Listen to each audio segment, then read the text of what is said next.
Assalamualaikum warahmatullahi wabarakatuh. Kita dah masuk musim kurma sebenarnya sekarang ni. Tengok ni. Cantik dah kurma. Ni kurma sukari ataupun rotana.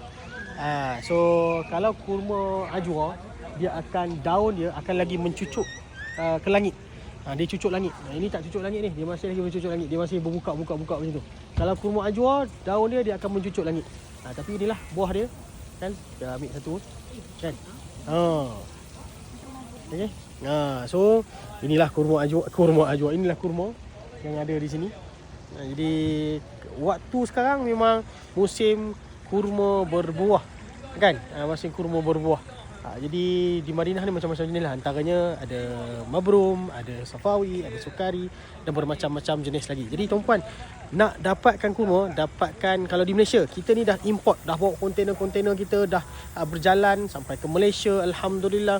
So tuan-puan dah jangan risau, kurma kita dah sampai di Malaysia, kontainer semua dah siap, tuan-puan boleh terus dapatkan kita pengimport kurma. Tuan-puan, ada ajwa, ada safawi, ada mabrum, ada sukari dan bermacam lagi, alhamdulillah. So tuan-puan, dapatkan segera daripada Al-Hijaz Universal. Assalamualaikum warahmatullahi wabarakatuh.